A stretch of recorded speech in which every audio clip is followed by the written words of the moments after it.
सूरजपुर गांव के किनारे पर एक बुढ़ा कुम्हार रहा करता था। उसका नाम था गंगाराम।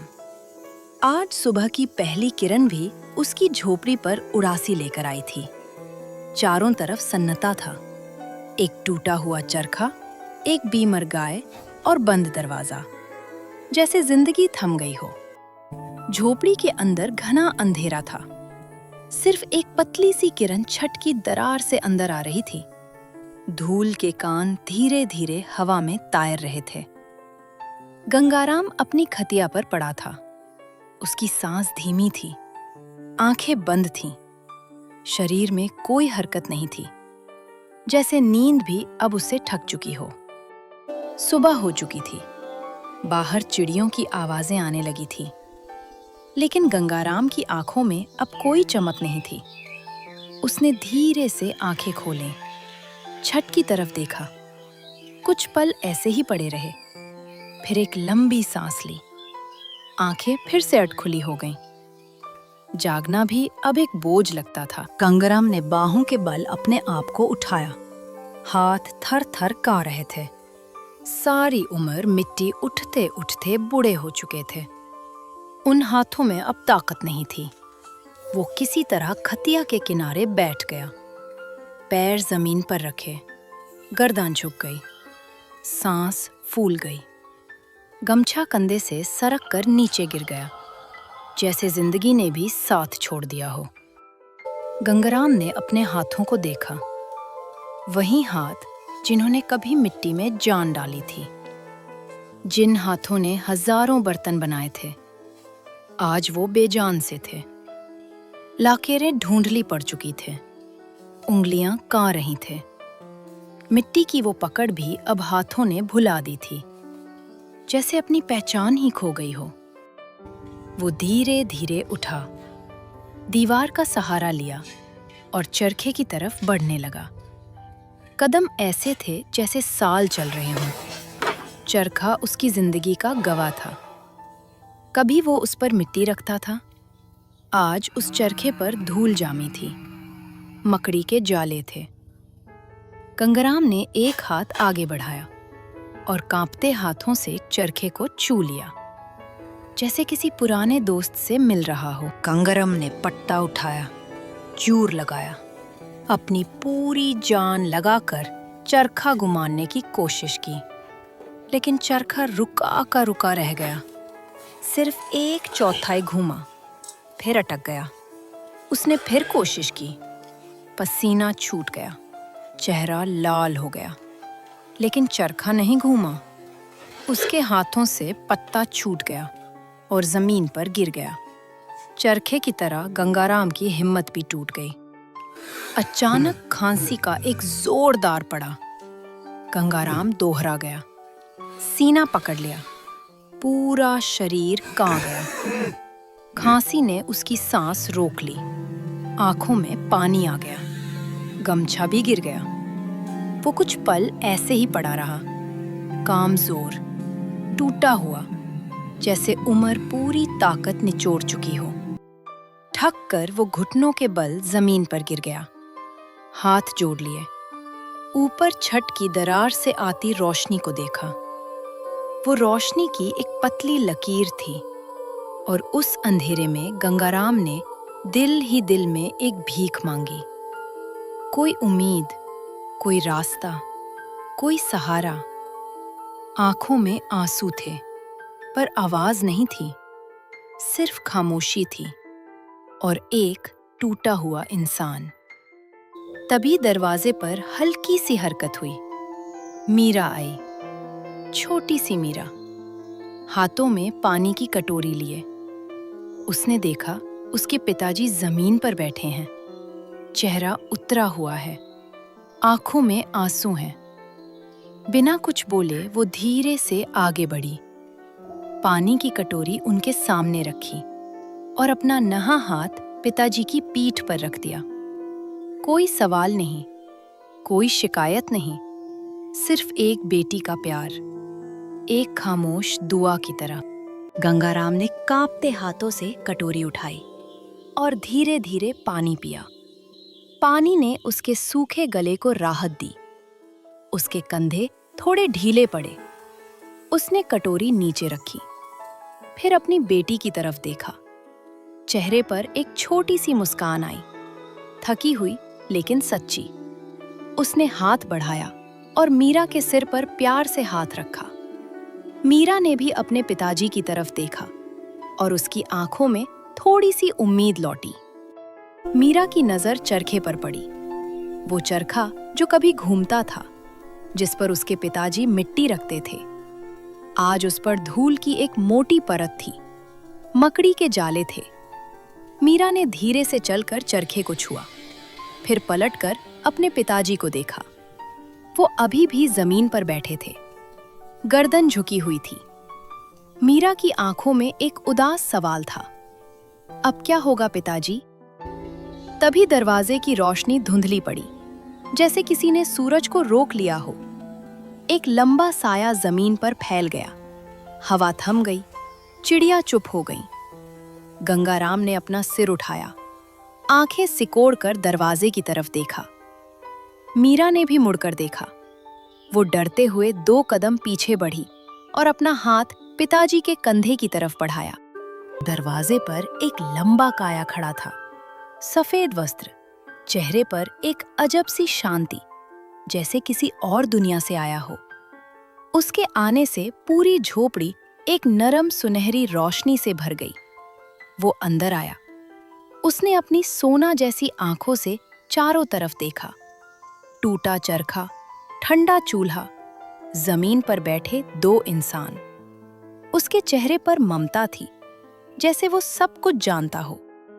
गंगाराम घबराकर उठ खड़ा हुआ, हाथों में जोड़ लिए, गर्दन झुका दी, जैसे किसी राजा के सामने खड़ा हो।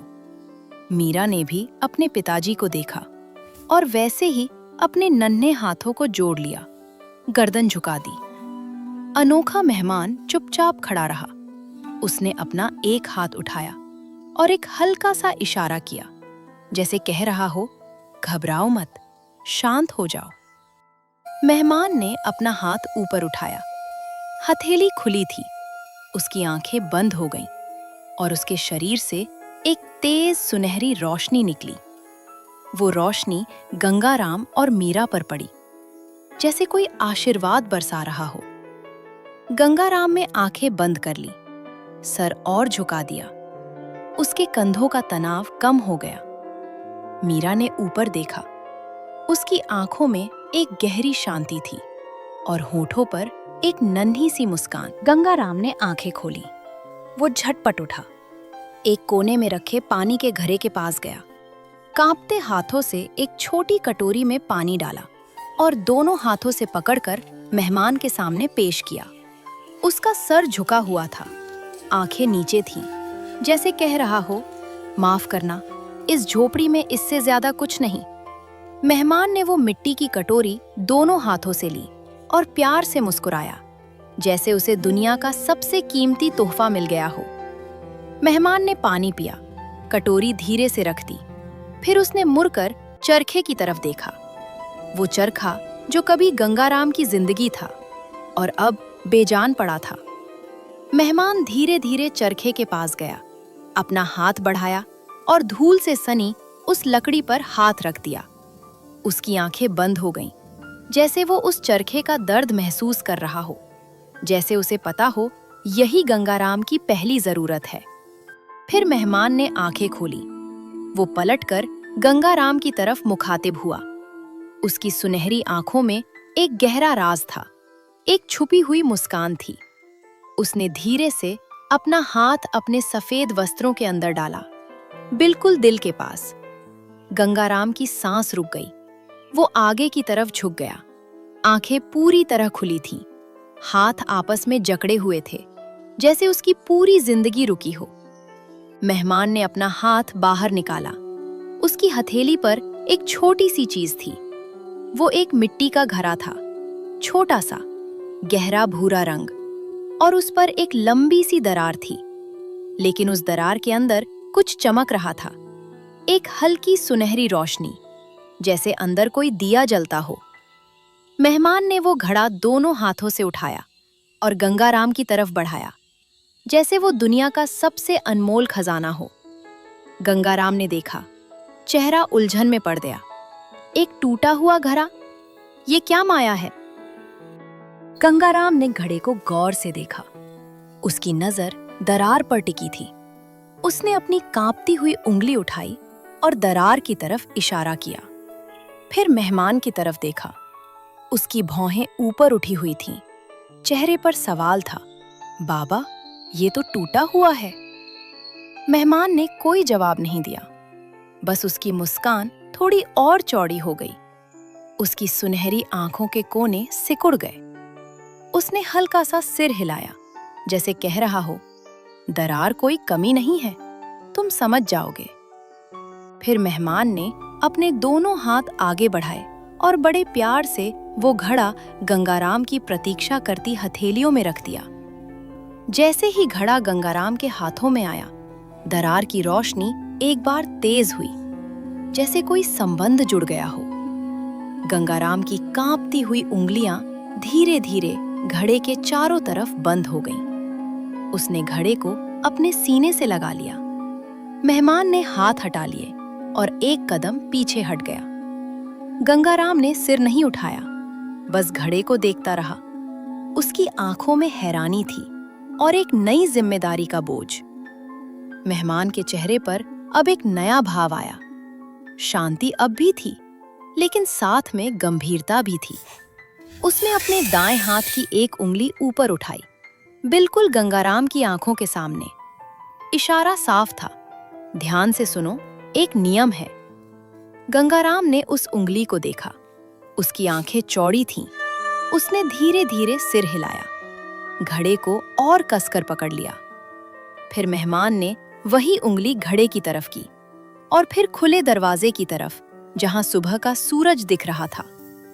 मतलब साफ था, ये घड़ा सिर्फ सूरज डूबने तक काम करेगा। अचानक, बिना किसी चेतावनी के, एक जोरदार आंधी झोपड़ी में घुस आई। धूल और सूखे पत्ते हवा में गोल गोल घूमने लगे। छत की फूस खड़खड़ाने लगी। गंगाराम ने अपना एक हाथ अपनी आंखों पर रख लिया। धूल से बचने के लिए उसने मुंह फेर लिया। दूसरे हाथ से उसने घड़े को अपने सीने से कसकर पकड़ रखा था। उसके कपड़े हवा में फड़फड़ा रहे थे।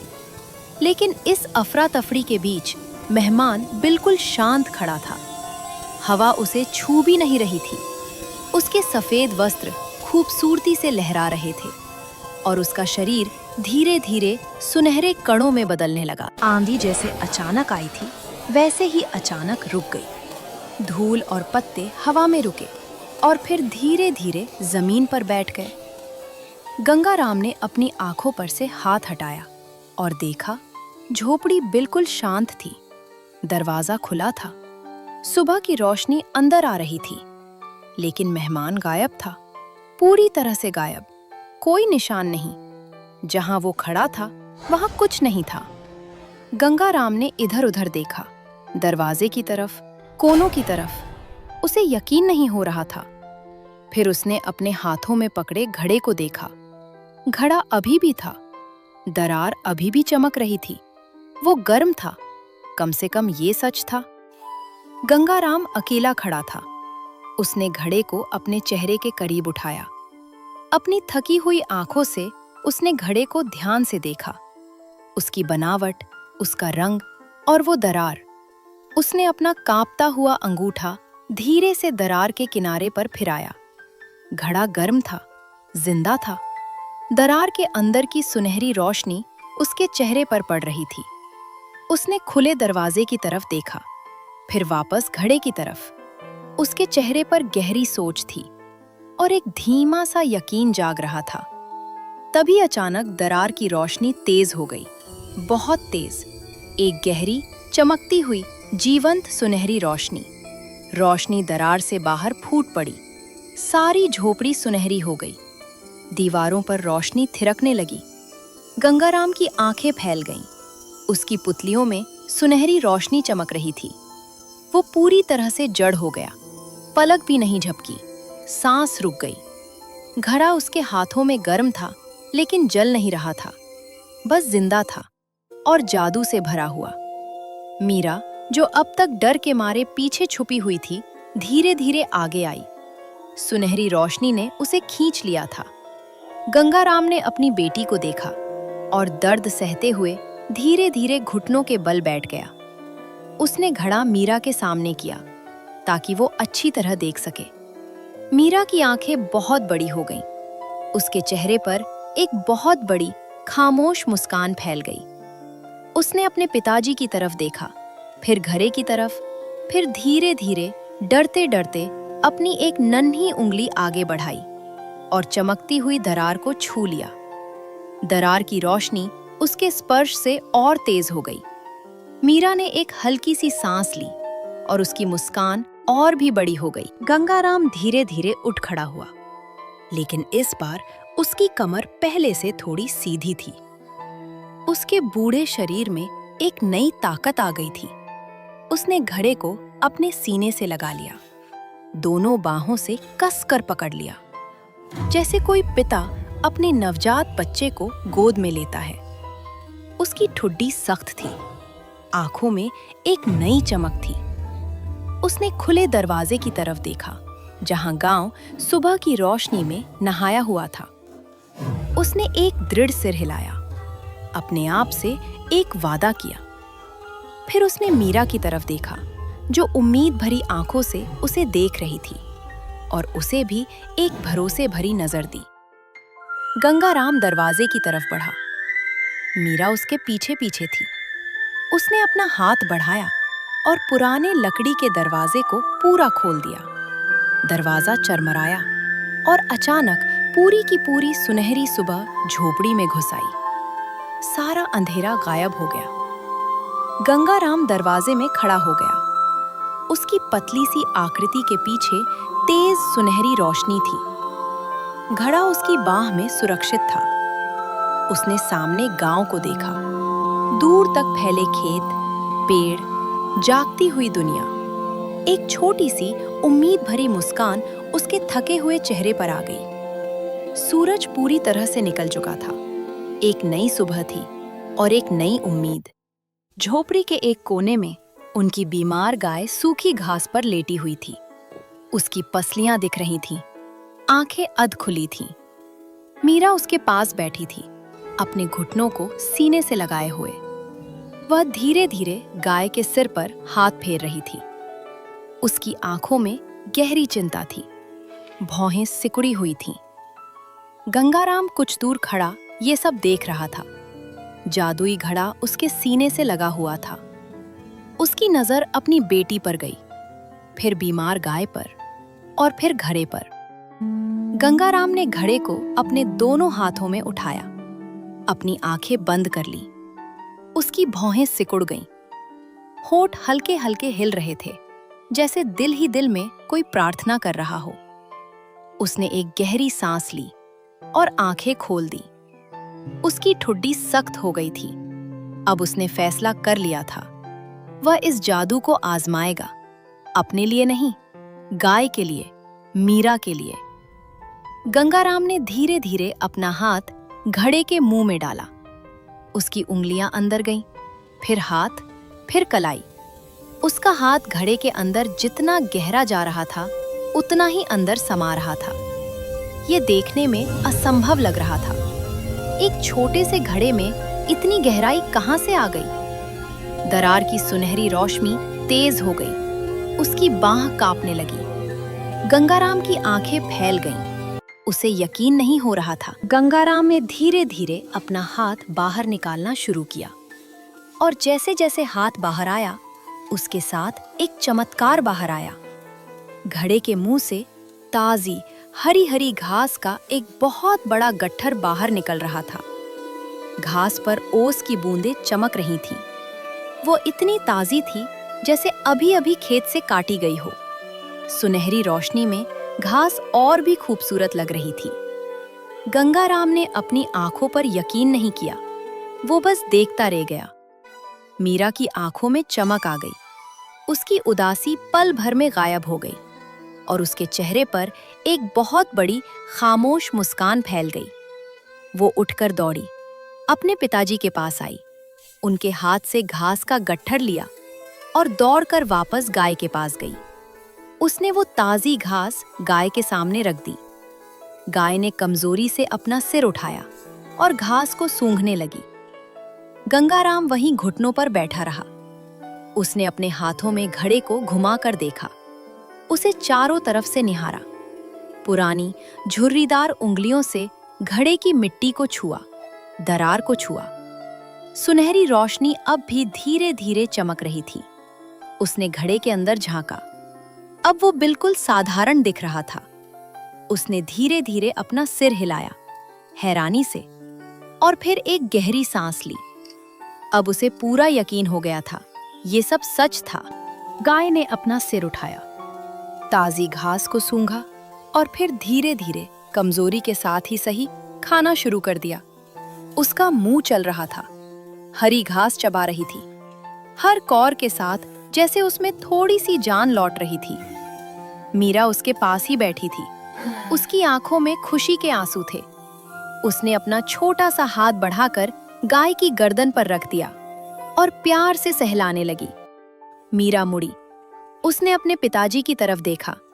उसकी आंखें खुशी से भरी हुई थीं। और फिर वो उठी और दौड़कर अपने पिताजी के पास आई।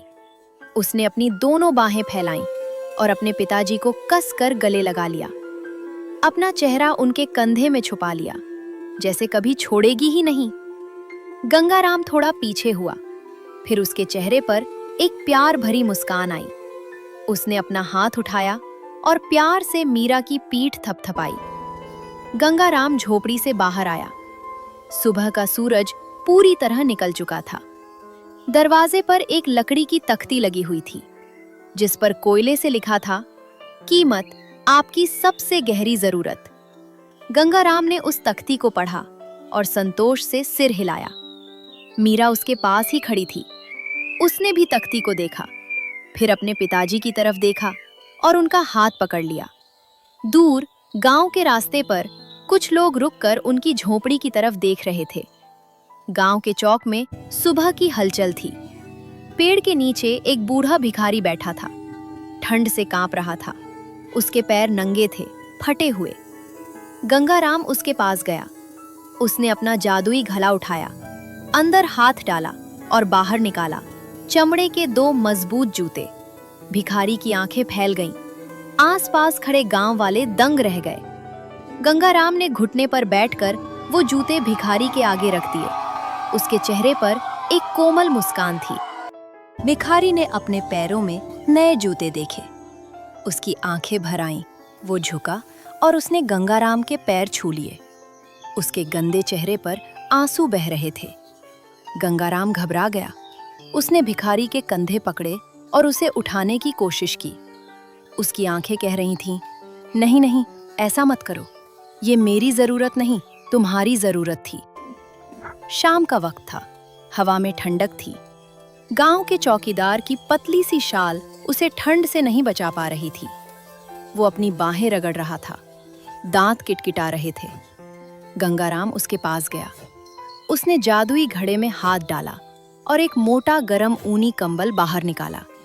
उसने वो कंबल चौकीदार के कंधों पर डाल दिया। चौकीदार की किटकिटाहट बंद हो गई। उसके चेहरे पर एक बड़ी गरम मुस्कान आ गई। कुएं की सीढ़ियों पर एक जवान माँ बैठी थी। गोद में उसका छोटा बच्चा भूख से रो रहा था। माँ की आंखों के नीचे काले घेरे थे। उसके पास दूध नहीं था। गंगाराम ने घड़े में हाथ डाला। सुनहरी रोशनी तेज हुई और उसने ताजा दूध से भरी एक कांच की बोतल बाहर निकाली। माँ ने हैरानी से बोतल ली, बच्चे के मुंह में लगाई। बच्चे ने दूध पीना शुरू कर दिया। उसका रोना बंद हो गया। माँ की आंखों में राहत के आंसू आ गए। एक के बाद एक गांव वाले आते रहे। कोई टूटा चश्मा लेकर आया तो गंगाराम ने घड़े से नया चश्मा निकाल दिया। कोई फटी किताब लेकर आया तो नई किताबें निकल आईं। किसान की खाली बोरी थी तो घड़े से गेहूं की धार बह निकली। एक औरत का घड़ा टूट गया था तो घड़े से ही एक नया घड़ा निकल आया। गंगाराम थक गया था। उसके माथे पर पसीना था, लेकिन उसके चेहरे पर एक अजीब सी शांति और खुशी थी। शाम ढल चुकी थी। आखिरी गांव वाला भी अपनी जरूरत लेकर जा चुका था। गंगाराम झोपड़ी के बाहर जमीन पर बैठ गया। उसकी पीठ दीवार से लगी थी। जादुई घड़ा उसकी गोद में रखा था। उसकी रोशनी अब धीमी और शांत थी। मीरा आई और उसके पास बैठ गई। उसने अपना सर गंगाराम के कंधे पर रख दिया। उसकी आंखें नींद से भारी हो रही थीं। गंगाराम ने अपनी बेटी को देखा, फिर घड़े को, फिर ऊपर आसमान में उगते तारों को। उसके चेहरे पर एक गहरी, शांत मुस्कान थी। गांव से बहुत दूर एक अधेरी हवेली में सेठ धनपत राय बैठा था। चारों तरफ मोटे मखमली पर्दे लटके हुए थे। तेल के दियों की कांपती रोशनी में सोने के सिक्के चमक रहे थे। सेठ अपने तख्त पर धंसा हुआ था। उसकी मोटी अंगूठियों से भरी उंगलियां सिक्कों पर धीरे धीरे चल रही थीं। उसकी छोटी छोटी आंखें चमक रही थीं और उसके होठों पर एक लालची मुस्कान थी। तभी एक नौकर हांफता हुआ अंदर आया। उसने सेठ को गांव में हो रहे चमत्कारों के बारे में बताया। एक बूढ़ा कुम्हार, एक जादुई घड़ा, जो भी मांगो वही निकल आता है। जूते, कंबल, खाना, किताबें। सेठ का हाथ सिक्कों पर रुक गया। उसने गर्दन उठाई। उसकी छोटी छोटी आंखें चौड़ी हो गईं। सोना भूल गया। अब उसे किसी और चीज में दिलचस्पी थी। सेठ उठ खड़ा हुआ। उसका भारी शरीर तख्त से ऊपर आया। उसकी सांसें तेज चल रही थीं। उसकी आंखों में एक पागलपन की चमक थी। वो अपने दिमाग में सोने के पहाड़ देखने लगा। अनाज के ढेर, जवाहरात से भरी बोरियां, सब कुछ उस घड़े से निकल रहा था। उसने अपने मोटे हाथ आपस में रगड़े, होठों पर जीभ फेरी और एक खतरनाक, लालची मुस्कान उसके चेहरे पर फैल गई। सेठ ने अपने मोटे हाथों से एक ताली बजाई। हवेली का भारी दरवाजा खुला। 2 पहरेदार अंदर आए, हाथों में लाठियां लिए। वो सेठ के सामने झुके। सेठ ने अपनी मोटी उंगली उठाई और गांव की तरफ इशारा किया। उसकी ठुड्डी ऊपर उठी हुई थी। आंखों में घमंड था। पहरेदारों ने सिर हिलाया। वो समझ गए, उन्हें वो बूढ़ा कुम्हार और उसका जादुई घड़ा लाना था। अगली सुबह हुई। झोपड़ी के बाहर गांव वालों की लाइन कल से भी लंबी थी। सड़क पर धूल उड़ती हुई दूर तक जाती थी। गंगाराम दरवाजा खोलकर बाहर आया। इतनी बड़ी भीड़ देखकर वो एक पल को रुक गया। मीरा भी बाहर आई और उसने पिताजी का हाथ पकड़ लिया। लेकिन दूर गांव की सड़क पर 2 पहरेदार लाठियां लिए चले आ रहे थे। मीरा ने उन्हें देख लिया। उसकी पकड़ ढीली पड़ गई। उसकी आंखों में एक चिंता उतर आई। पहरेदार झोपड़ी के सामने आकर रुके। उनकी लाठियां जमीन पर थप थप कर रही थीं। गांव वाले डर कर पीछे हट गए। एक पहरेदार ने गंगाराम की तरफ इशारा किया और फिर दूर हवेली की तरफ बोला, सेठ ने बुलाया है, चलो।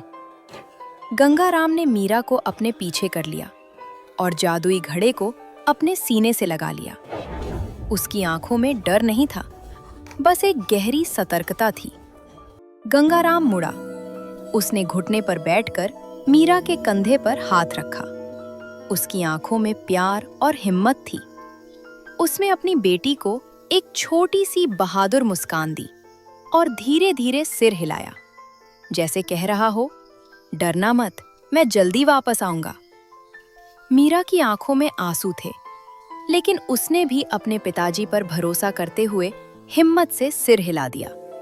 गंगाराम चल दिया। दोनों तरफ पहरेदार थे, लेकिन वो किसी कैदी की तरह नहीं चल रहा था। उसकी चाल में एक अजीब सी गरिमा थी। सर ऊपर उठा हुआ था। जादुई घड़ा उसकी बाहों में सुरक्षित था। गांव वाले रास्ते के दोनों तरफ खड़े हो गए। कोई हाथ जोड़ रहा था, कोई आंसू पोंछ रहा था और दूर झोपड़ी के दरवाजे पर मीरा खड़ी देख रही थी, जब तक उसके पिताजी आंखों से ओझल नहीं हो गए। हवेली के बड़े बड़े दरवाजे धीरे धीरे खुले। अंदर गहरा अंधेरा था। बाहर तेज धूप थी। गंगाराम दहलीज पर रुका। उसने अंदर के अंधेरे को देखा, फिर अपने घड़े की सुनहरी रोशनी को, और एक गहरी सांस ली। उसके बाद बिना किसी हिचकिचाहट के अंधेरे में कदम रख दिया। सुनहरी रोशनी का एक छोटा सा घेरा उसके चारों तरफ था, बाकी सब अंधेरा। गंगाराम हवेली के बड़े कमरे में खड़ा था। चारों तरफ मखमली पर्दे, सोने के बर्तन और अंधेरा। सामने एक ऊंचे तख्त पर सेठ धन धनपत राय बैठा था। मोटा शरीर, रेशमी कुर्ता, गले में सोने की मोटी मोटी चेन। उसकी छोटी छोटी आंखें तुरंत घड़े पर जा टिकी। उस चमकते हुए घड़े पर गंगाराम ने वो नजर देखी और उसने घड़े को अपने सीने से और कसकर लगा लिया। सेठ ने अपनी मोटी उंगली घड़े की तरफ उठाई, फिर कोने में रखे सोने के तिजोरी की तरफ इशारा किया। उसकी मुस्कान कह रही थी, बेच दे बूढ़े, मैं तुझे माला माल कर दूंगा, तेरी 7 पुश्तें ऐश करेंगी। गंगाराम ने सोने के ढेर को देखा, फिर अपने घड़े को, और धीरे धीरे अपना सिर हिला दिया। उसने घड़े को और कसकर पकड़ लिया। उसकी आंखें कह रही थीं, ये बिकाऊ नहीं है। सेठ का चेहरा गुस्से से लाल हो गया। वो जोर से तख्त से उठ खड़ा हुआ। उसकी मूंछें फड़क रही थीं। मोटी मोटी मुट्ठियां भिंच गईं। पूरी हवेली में सन्नाटा छा गया। पहरेदार और नौकर डर कर पीछे हट गए, लेकिन गंगाराम अपनी जगह पर खड़ा रहा। उसने एक कदम भी पीछे नहीं हटाया। उसकी आंखें शांत थीं और घड़ा उसके सीने से लगा हुआ था। अचानक सेठ का चेहरा बदल गया। गुस्सा गायब हो गया और उसकी जगह एक मीठी झूठी मुस्कान आ गई। उसने अपना मोटा हाथ अपनी छाती पर रखा और दूसरे हाथ से दरवाजे की तरफ इशारा किया, जैसे कह रहा हो, मुझे अपने लिए नहीं चाहिए, बाहर कितने भूखे बच्चे हैं, उनके लिए अनाज चाहिए। गंगाराम ने सेठ की तरफ देखा। उसे यकीन नहीं हुआ, लेकिन भूखे बच्चों का नाम सुनकर उसका दिल थोड़ा पिघल गया। गंगाराम ने सोचा, अगर सच में बच्चों के लिए है तो शायद कोई बुराई नहीं। उसने धीरे धीरे बड़ी हिचकिचाहट के साथ अपना जादुई घड़ा मेज पर रख दिया। उसके हाथ अभी भी घड़े के पास ही थे। सामने सेठ की आंखें चमक उठीं। उसकी झूठी मुस्कान गायब हो गई। अब सिर्फ लालच था उसके चेहरे पर, शुद्ध नंगा लालच। उसका मोटा अंगूठियों से भरा हाथ घड़े की तरफ बढ़ा। सेठ का लालची हाथ घड़े के अंदर चला गया। उसके दिमाग में सोने के पहाड़ थे, अनाज के ढेर थे, जवाहरात की बोरियां थीं, लेकिन उसने एक पल के लिए भी भूखे बच्चों के बारे में नहीं सोचा, सिर्फ अपने बारे में। घड़े की सुनहरी रोशनी कभी इतनी तेज नहीं हुई थी। पूरा कमरा थरथराने लगा। गंगाराम ने सांस रोक ली। उसकी आंखों में गहरी चिंता थी। कुछ तो बहुत गड़बड़ था। तो दोस्तों, ये थी हमारी कहानी अनोखा मेहमान और चमत्कारी घड़ा का पहला भाग। गंगाराम की मायूसी, अनोखे मेहमान का आना, जादुई घड़े का चमत्कार और सेठ धनपत राय का लालच। सेठ ने अपना हाथ घड़े में डाल दिया, लेकिन घड़े ने क्या निकाला? सोना, अनाज या कुछ और? ये सब जानने के लिए देखिए इस कहानी का अगला भाग, लालच का अंजाम। जल्द ही आ रहा है, सिर्फ टून दरबार पर। अगर आपको ये कहानी पसंद आई तो नीचे लाइक का बटन जरूर दबाएं और हमारे चैनल टून दरबार को सब्सक्राइब करना बिल्कुल ना भूलें। घंटी का बटन भी दबा दें ताकि हमारी अगली जादुई कहानी आप तक सबसे पहले पहुंचे। आपका एक लाइक, एक शेयर और एक सब्सक्राइब हमें और अच्छी कहानियां बनाने की ताकत देता है। ये चैनल अभी नया है और आपका प्यार ही इसे बड़ा बनाएगा।